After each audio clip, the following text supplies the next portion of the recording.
Welcome to the Magic in the Cloud podcast, where exceptional visionaries reveal the personal journeys behind their remarkable success. This is a conversation with leaders who've transformed industries by navigating pivotal moments, making bold decisions, and cultivating extraordinary teams. We explore the turning points that define their careers, those instances where intuition met strategy and everything changed. It's an intimate look at the leadership philosophies that drive revolutionary outcomes, with cloud solutions as the quiet enabler. Here are your hosts, Joseph Griffith and Ryan Golembiewski. Hello, everybody. Welcome to the very first episode of a brand new podcast that we will be launching with this episode.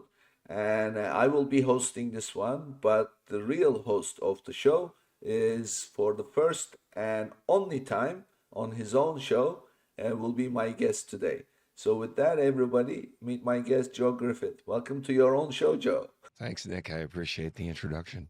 Well, we are both under the weather, so I hope that our listeners and our viewers will excuse us, but we'll make our way through it, and because there's no stopping when you get something started, right?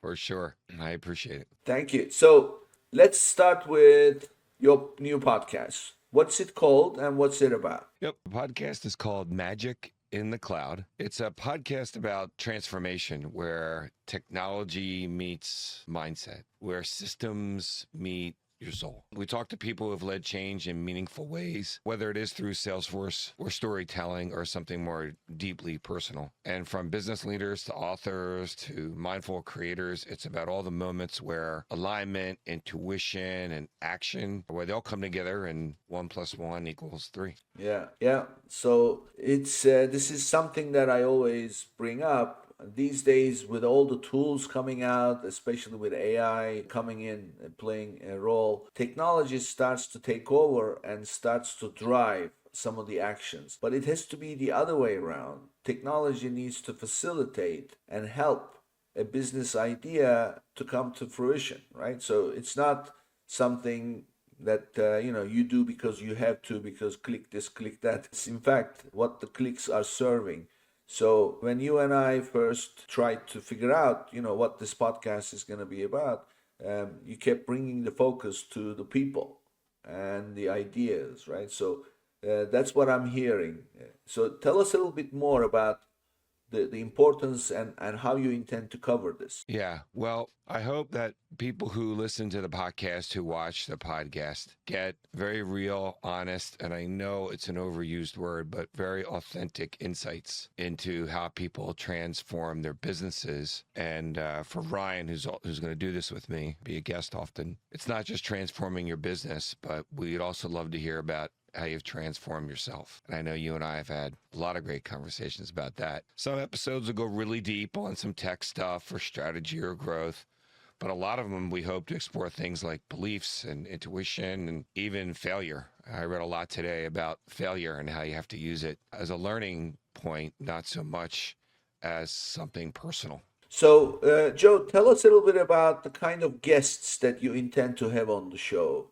Who are these people in terms of the kinds of companies and the kinds of positions that they hold? And give us some ideas about that. Yeah, I think there are 4 types of guests, Nick. Pretty a diverse mix that we'd like to see, from boardroom to people on the ground. We definitely want to talk to ideal clients and prospects, especially folks that are leaders in SaaS software and healthcare, manufacturing. We definitely want to talk to our partners and consultants. The world that we live in depends on people collaborating. People have sharp insights and shared values. The other group is thought leaders. So these could be authors or coaches or Salesforce MVPs. That's a group that has been designated or rewarded with leadership type recognition. And lastly, influencers. They could be in the Salesforce community, or they could be creators in the wellness or business or growth areas. Some of them are data-driven type people. Others are more heart-forward type people. They all bring a really cool story to hear. So it's all about getting the people who really make a difference, who either are idea people, or those who in fact implement ideas, right? That's what I'm hearing. We wanted to connect with people that do that and understand both the analytical business side of it as well as the emotional, spiritual side and how those two things complement one another. Okay. So describe to me the digging a little bit more into the guests. So what are the kinds of positions in companies that these people who would make a great guest for you occupy in companies or in organizations? Yeah. From the business perspective, and bear with me with my voice, from the business or the ideal customer profile, certainly folks in the C-suite would be of value. People who are responsible for sales or service in their organizations, people who are responsible for getting product out the door. These would all be great people to talk to. From an influencer perspective, quite frankly, I'm wide open. Some of my greatest stories have come from two different aspects in the business world that on the surface you wouldn't think would help each other, but when they got together, they had tremendous success. One example being friends of mine from a group called Philadelphia Youth Networks in the Philadelphia area that help youth with jobs during the summer and not just your typical part-time jobs. And we had an introduction between them and the folks at UPS. And on the surface, you would say, what would UPS and Philadelphia Youth Networks have in common? And the conclusion was they ship packages and Philadelphia Youth Networks ships experiences. So once they agreed to that, there was some real great synergy between the two. Wait a minute. One ships packages, that's obvious, and the other one ships experiences. That's the youth network. So, and what was the synergy? How did they come together? So as much as UPS shared a lot of insights as to how they manage supply chain, the goal, right, is to have the package reach the destination with the intended or greater than expected results. So maybe it shows up early. Everybody expects it to show up not damaged. Everybody expects it to show up in a place that's safe. On the people side, most people expected or expect, hey, maybe we can make a couple dollars. It'll teach somebody the purpose of hard work. But where they excelled was in teaching them skills that would go above and beyond, and no disrespect to working in the more traditional part-time jobs like a restaurant or a retail store. But what happened was they were able to deliver for the kids and for the parents expectations above and beyond that. We're talking about kids. I saw 4 teenage girls spend an entire summer and research the impact of advertising in fashion magazines on young teenage girl behaviors. So that was way above and beyond the expected shipment, if you were to kind of translate to that back to UPS. So that's where they came together, even though on the surface they would appear to be very different. Does that make sense? Right. So this reminds me of a story that I heard a long time ago. You and I go back a long time in this tech world. Do you remember a man by the name of Scott McNealy? I do not know or remember the name Scott McNealy. No. He was the CEO of Sun Microsystems. Yes, I know Sun very well. Yeah. So you know that Sun Microsystems is the company that created Java. Yes, for sure. You know how Java was created? I do not.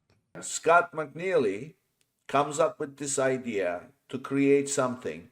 So what he does is he picks a handful of developers that he knows who are good. And he says, guys, here, I rented this place. It's for you. You're going to have anything you want. Just go in there and come up with something. So he put these people together with no agenda, no real mandated way of doing things, and they could have anything they wanted. And in the process, guess what they kept doing? Drinking coffee, right? So out comes Java from that. So that's what I'm hearing. When you put like-minded people together, you never know what's going to come out of it. And that's really the concept behind your 1+1 = 3, right? Yeah, 100%. And there's another story that I'd like to share that I think really exemplifies it. In the business community, you hear something called multi-point attribution often. What that means is for a desired outcome, there were one to many people who were in that path. And when the outcome, when you go to measure the income, like how did we get here, you want to assign some weight to the individual or individuals involved. And I know as we were getting to know each other, or have been getting to know each other, we actually had a situation a couple of weeks ago where there were 10 people involved in acquiring a new customer. And except for the very last phone call, none of it was sales oriented. It was all relationship oriented. So consultant one did a good job, got a referral to person at company number one. Company number one reached out to me. We networked with another person. And through a series of 10 people, we landed the new client. And what would have happened if any of those relationships in the chain were broken? Sure. Yeah, of course.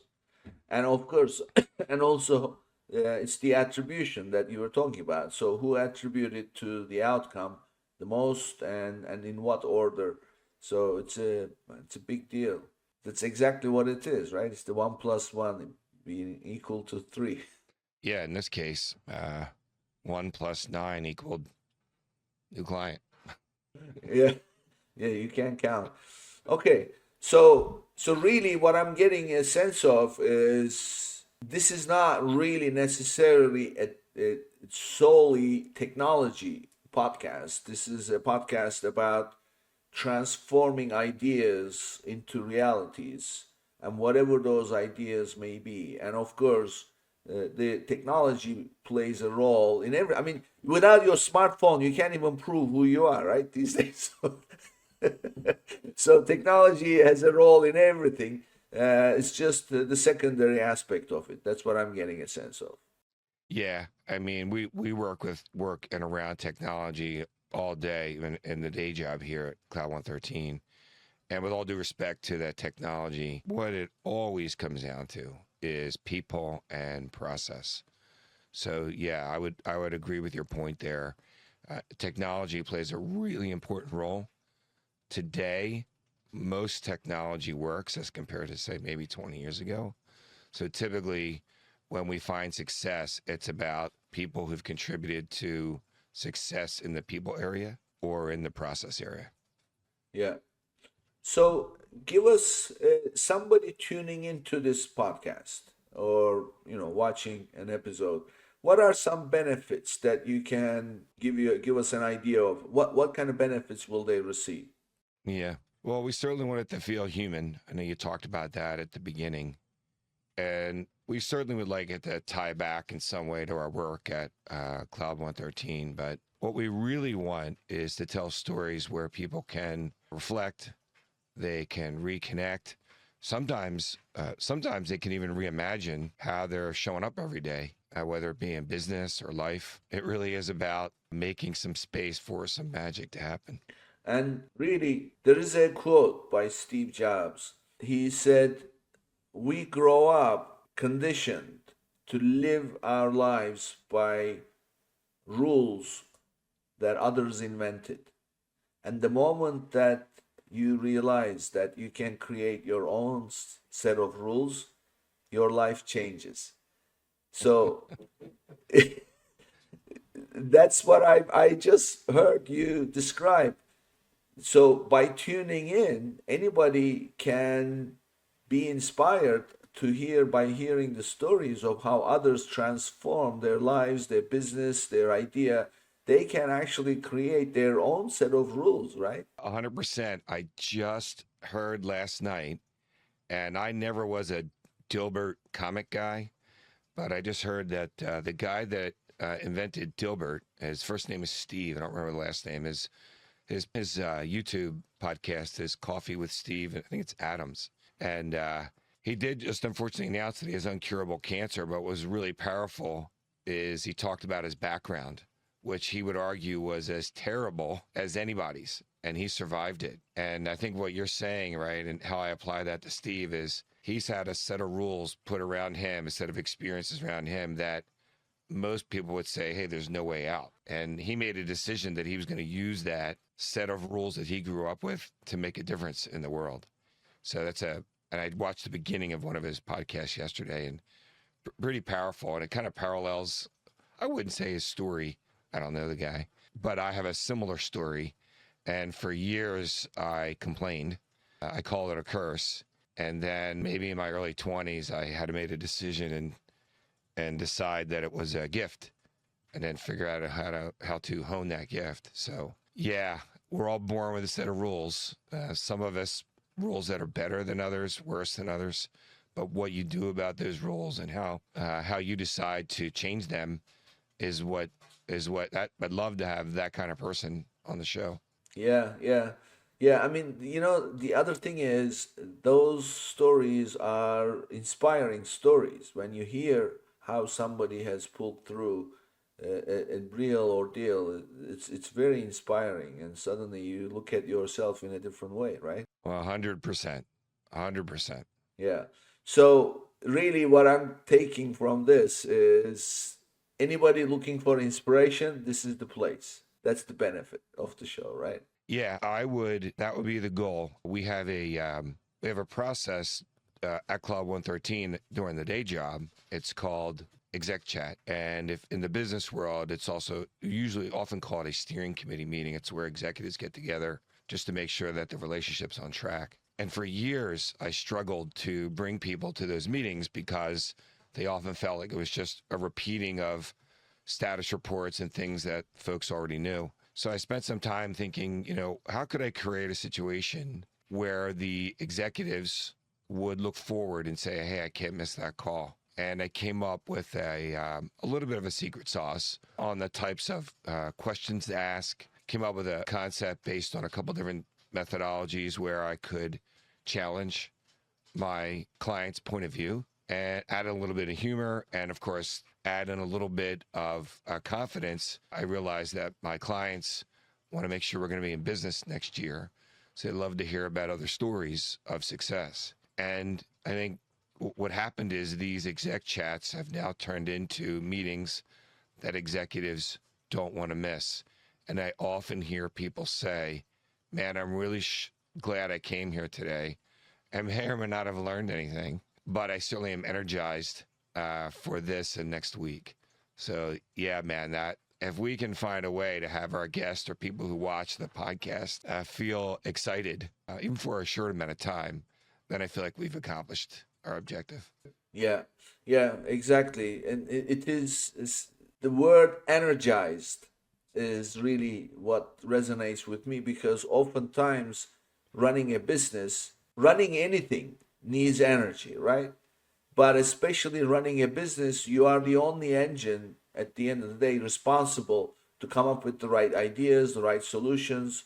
And where is that gonna come from? You need energy and you need inspiration. And very often I have some movies I watch, they're my stock movies. So I go back and watch them, and they really, by the end of the movie, I'm like completely pumped up and I'm ready to go, and I get behind the desk and then start doing things, right? So you need that source. So looks like this show is going to be that source. Yeah, that if it can be that type of inspiration for folks, then I know that will also be quite self-fulfilling for me and for Ryan, who's also on the team. Yeah. Plus, these days, everything is about storytelling, and sharing those stories, hearing those stories is really a powerful way. And it's a good time to pass your time.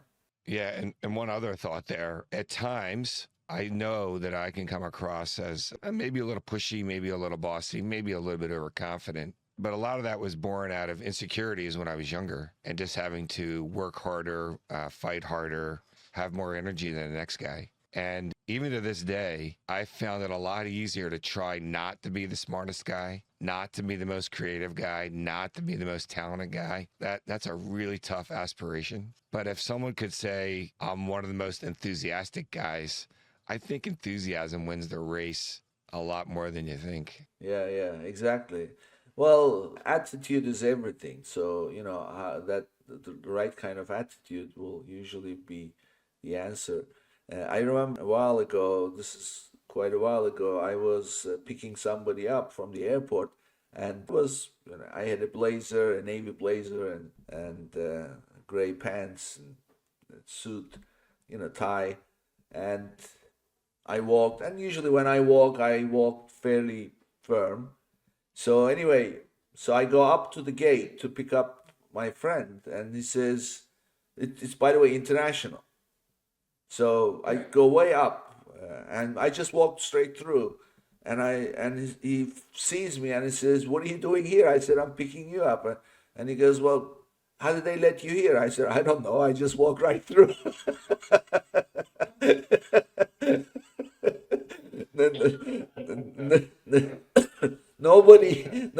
Nobody said, "Who are you? Where are you going?" None of those things. I mean, of course, it's not possible these days with all the stuff, but attitude is everything. So, Joe, my next thing that I want to ask is, what are some of the topics that you're going to discuss? I know the source will be the inspiration related stuff, but what are some real hands-on topics that you plan to bring up with your guests? So your question was some of the topics that we could talk about. I break them into two categories. One might be from the technical side, so turning CRM into a growth engine, or how to scale systems without sacrificing agility or culture. If we look at your teams, how to manage through burnout and boundaries and building better relationships with your teams. But some of the other less technically oriented topics might be, how'd you get started in your profession? What led you here, and what do you contribute to your success these days? Talk to me about your decision process. Like, I'd love to hear about the mistakes you made, how you learned from them. And I'd love to hear about the really great insights you had that were right. So pretty wide range of topics. What I think really intrigues me a lot is I'd like to talk to people who could certainly demonstrate some of the mainstream business things they did, but I'd like to hear stories about people who kind of look at you sideways and say, you're going to think it's kind of crazy, but there were a couple of things I did, a couple of belief systems I had, a couple of mistakes I made, some weird advice I got from family or friends or my parents, and I kind of threw that out my challenges. And to be honest with you, it was the combination of those two things that really made me successful. I'd love to hear those kind of stories. Yeah. I mean, since transformation is the focus here, so really anything in business and personal that led to some kind of transformation, and discussing that journey is going to be a great way to share some of the wisdom earned from that, right? Yeah. I was part of a study a little while ago where we talked about leadership and a lot of different cuts around leadership. And it started with, how many attributes could you evaluate of a leader? And I think it was as many as 40. But what three matter the most? Number one, do you believe the leader has a vision? Can he or she articulate the vision? Sure. Number two, do you have confidence that he or she can execute on the vision? Yep, sure. Okay. But number three, does he or she have compassion for stakeholders, partners, clients, and customers to ensure that it gets executed? And I believe that's the number one attribute of today's leadership. And leadership doesn't necessarily have to mean you run a big company. It could be, mentoring your brothers and sisters. It could be the same thing. But having compassion for them, to me, is all the difference in the world. So I agree. I mean, compassion will help people identify with you, and compassion means walking in their shoes, right? For sure. And if you don't mind me talking about you for a minute, when I met you, I certainly picked up on the fact that you've been successful as an entrepreneur, and that's a big checkbox in the business world. I certainly learned enough about you to know that you're an engineer at heart, and man, if you can measure it, you're going to measure it. And I think I shared this with you the other day. I believe they're all your superpowers, and your ability to take those business and analytical superpowers, have it take you so far, and then know that the emotional, compassionate side of you is needed to kind of finish it out and make it a success. I think I shared this with you. that empathic type of approach to things is I would argue that's the key to secret sauce. Your baseline is business and engineer, but I think your ability to really feel what's going on with somebody to kind of tie it in a nice bow, that's pretty powerful, dude. Yeah. I mean, look, this is always the case. So there's all kinds of factors that go into making. It's like becoming someone is like cooking a dish, right? So you can put all the right ingredients and right amount of ingredients exactly, but you overcook it, it's not gonna taste any good. Undercook it, it's not gonna taste any good. And unfortunately, or fortunately, in life, at the beginning, at birth, it starts at birth. We start cooking, right? So, what kind of ingredients are being put into the person? At what amounts? The reality is, nobody really knows what the right ingredients are and what the right amounts are, because every human being it comes out in a different way, right? Yeah, and we've touched a couple of times on why would people want to listen, and I just thought of the analogy of what we were all told anyway when we were younger, why you should read a book, and people would say if you only get 10% out of it, it's worth it. And I think I always fell back on that as an excuse. If I didn't read the whole book or didn't understand the whole book, I'm like, I only have to know 10%. But as you get a little older, you realize, you know what? Those two little nuggets really made a difference. And yeah, if someone watches the show and says, yeah, I know that, that's cool, I know that. What? There's one ingredient, or to use your analogy, oh, it's $275 for 2 hours, not $295. That makes a really big difference in the outcome. Hey, I'm more than happy to try it. I know we didn't talk about my background, but I have a DJ business, and people ask all the time, like, how do you do it, right? I'm going to tell you, he said, I've cooked that thing 10,000 times. 10,000 times. The reason I know what the next song is after Run Around Sue is I've cooked that process 10,000 times. And it wasn't always perfect, believe me. Yeah. So I can see. So this kind of conversation is an example of what's going to happen on the show itself, right? Yeah, that's the plan, right? To come away with one or two nuggets that you can incorporate and try, and let me know. I'd love to hear if it worked or if it didn't work. So one other thing that I want to add to your description of the secret sauce is something that the show will probably provide, is some tips on actually creating awareness, because somebody who is doing something naturally is not aware of its impact because it comes natural to them. So I give you this example. So about 20 years ago, almost 20 years ago now, about 17 years ago, I had a medical thing, nothing important, but I was told to take this natural supplement, and the natural supplement is ginkgo biloba. So everybody knows ginkgo biloba, but that's the essence of it. So anyway, when I got this on the box, it said brain food. I'm always into brain, anything that can improve. So I started taking this supplement. So what it does is it improves memory, cognitive and memory kind of situations. But that was not the reason why I was told to take it. It was just for this medical thing. And Joe, 6 years later, I'm working with people, consulting, and we're doing screen share. And I'm working with like young people, 25, 27, 28 years old. They should be sharp, full of energy, like stay focused, right? I am so frustrated with whoever I work with. So frustrated. This is when you're on this supplement. Yes, I'm on this supplement. Okay. About 6-7 years into it. Every day I was taking one. And ginkgo biloba. Nothing big deal. Sure.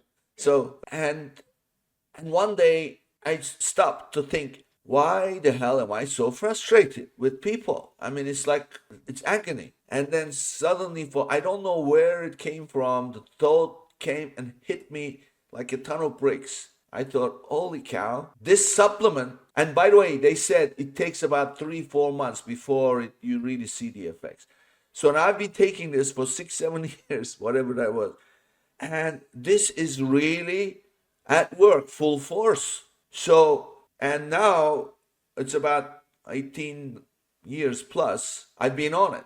Details, like I'm like, if have you ever seen that movie RoboCop? Yeah, So sure. he does like replays and Peter things. Weller. Peter Weller.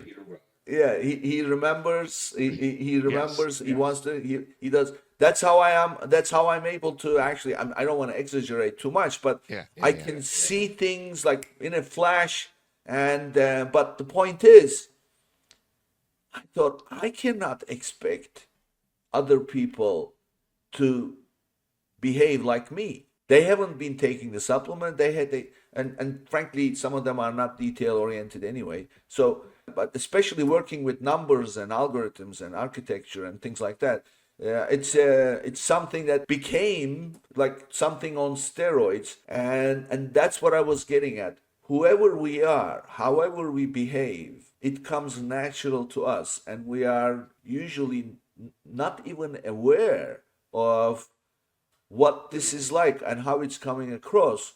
But by hearing people, you can say, oh, I can see why this is being perceived this way or the other way, right? And this show can probably provide some tips for that. 100, I hope so. And I think you were asking me, are there one or two or three things that I would even offer now that would help? So, three things come to mind. The first one, I've never labeled it, but it helped me stay calm and composed in sensitive situations where I felt like my emotions were getting the best of me.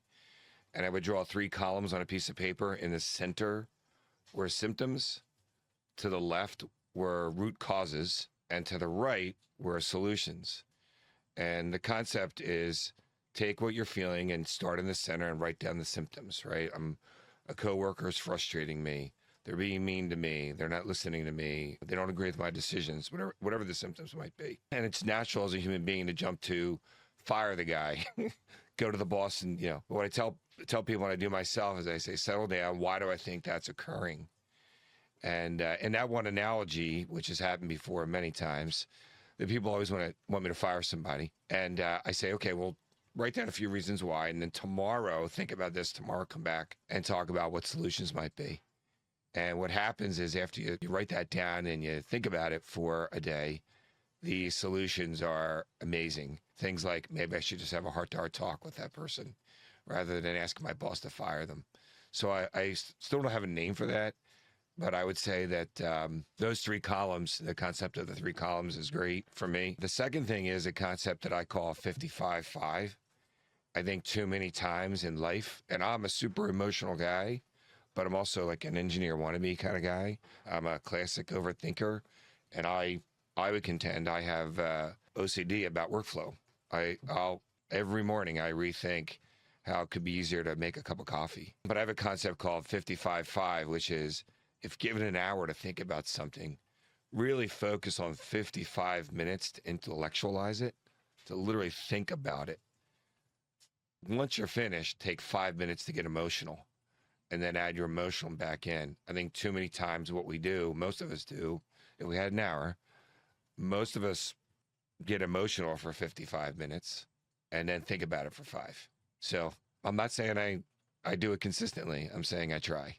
And that's been really helpful for me. And then lastly, I think the thing that, I think what you said, Nick, which is you said something like, well, a lot of people aren't sure about what to do or how to do it or if it's right. And I don't know why, but years ago, I started to write down all the things I heard, said, read that I thought were cool, resonated, or even crazy. And here we are 25 years later, and I have a document called the Griffith Rules of Work. And there's a lot of cool things if you go back and read it. You can, one of my favorites is, I won't lie for you, because if I lie for you, I can lie to you. If you ask, right? And the list is really cool, but you know what's even cooler? If you write down over 20 years everything cool you hear, everything crazy you think, you got a pretty cool documentation of your life, things you like, things you don't like. And when you go to tell stories about those things, all based in history and things that actually happened to you, it really resonates with your friends and in your relationships. So the root cause, symptoms, solutions table, 55-5, and then, for lack of a better word, the your rules of work. Yeah. Well, the three columns: root cause, symptoms, and solutions. When do you do that? Do you do that at the time or afterwards? I do it in the moment. Whenever I sense that there's frustration, conflict, confusion, I don't know where to start. I think another symptom I hear often is there are too many things to, there are just too many things to try and manage or understand. That's a sign that they might be, but you don't know till you write it down. So, would you say that, Joe, at the time it's happening, you are going to be more focused on the symptoms because that's what's hitting you in the face, but the root cause and solutions would need a calmer kind of a moment for you to figure out? Yeah, that's a great interpretation. I think symptoms are super easy. And then there's a tendency to jump to a conclusion about how to fix it. So that there is a requirement to then stop and say, no, go backwards, right? Why is this happening? Do you know why? I mean, you might not know why. But so it serves as a trigger to go to the left rather than to the right. And it also it helps me calm down and think a little bit more rationally about how and why those symptoms are occurring. Yeah, that's a good interpretation of what I was saying. So I'm gonna, being my usual engineer style, I'm gonna translate this into a process. Tell me, Go for it. tell me how you feel about this. Whenever you're confronted with a situation, write down the symptoms. Do not react. Step number 2, do not react or come to a conclusion. Step 3, take a moment, define and list all potential root causes, and then create a solution for every potential root cause you can think of. You're 90% there. Couple of other caveats. Attempt to create a solution based upon all the root causes. Could be the same solution. And the second thing would be, don't try to learn this concept overnight. Focus on situations where you think you could have at least one night's sleep to finish the solution side. So if you first start with things like, hey, this meeting was frustrating for me. I have to meet with this person tomorrow, the next day, etc. If you have time, that's where you should start. I've gotten to a point now where I can be in a conversation like this conversation with you, and I've honed that skill, that if I started to sense some real problems, I've now conditioned myself to say, why is Nick being mean, right? Maybe he still has his hornet sting that you had a few weeks ago. Maybe he's really cranky. Maybe he's having a bad day, whatever it might be. And then I've built in, get some more sophisticated on the fly. Like I've built in some safe things like, hey, Nick, not sensing this conversation is going really well for both of us right now. I'm sure you're busy. I'm sure you got a lot going on, but I don't think it's acceptable that we, continue it, versus what I'd like to say, which is, kiss off, buddy. Not dealing with this anymore. And I've had a few, everyone, I maybe probably have 2 or 3 of those situations a year, both at work and at home. But I would say first try it in scenarios, practice it in scenarios where you have maybe one night to think about it. What do they call that? Conscious, unconscious, right? Yeah, but that would work, man. What you articulated would work. Yeah, I'd like to turn things into some kind of a methodology, clearly defined methodology, so that you can pull it out of your toolkit and say, okay, apply this, apply that. So, yeah, definitely. Well, I mean, this is transformation, right? That's what this podcast is about. So, we've got a nice little sample. I never thought about this in terms of those 3 columns. And usually, like, I give you this example. A couple of days ago, we had our webinar and we transitioned to a new booking system using different calendar solution.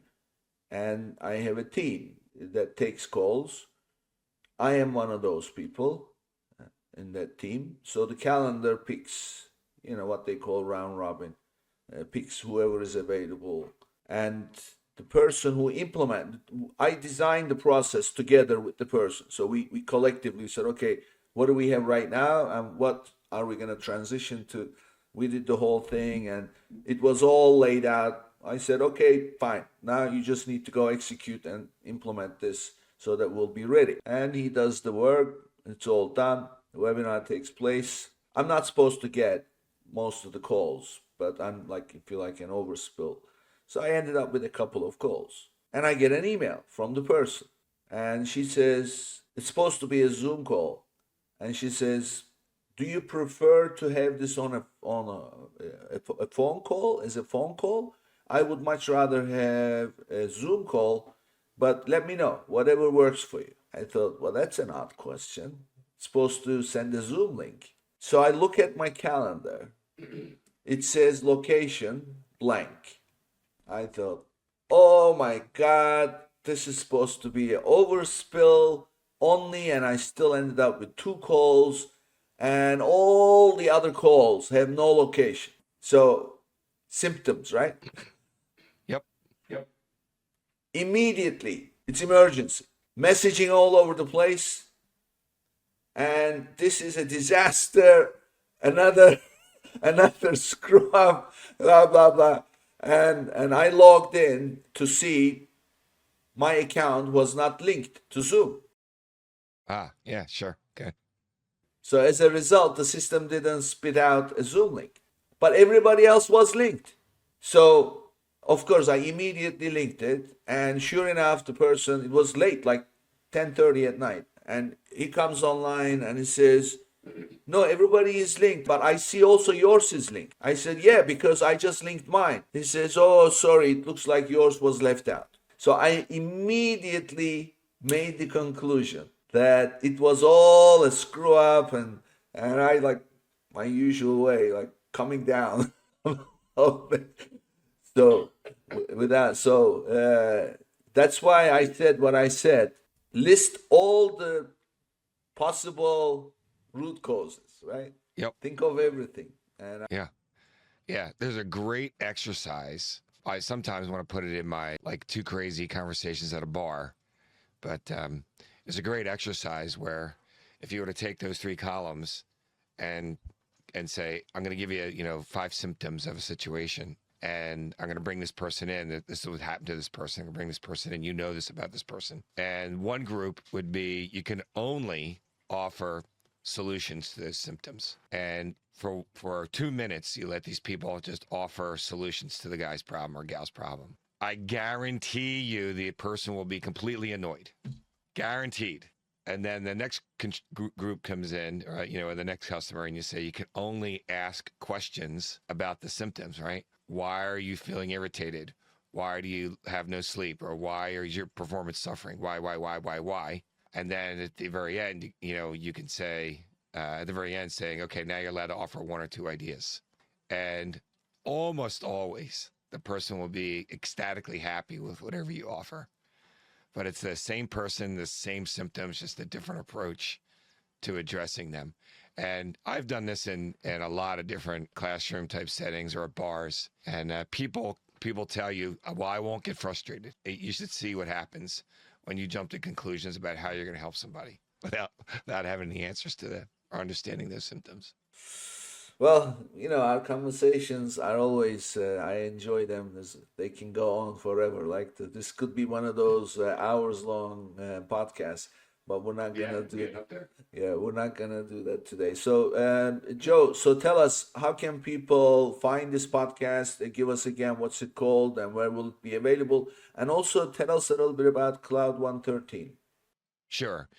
Well, you can find me on LinkedIn at Joseph Griffith. The Cloud 113 website is cloud113.com. You can also find us on the Cloud 113 YouTube channel. And what Cloud 113 does is, although we leverage technology, something called Salesforce, we work closely with executives at a lot of smaller, medium, and a few enterprise clients in financial services, healthcare, manufacturing. We work with them to leverage Salesforce to do 4 things.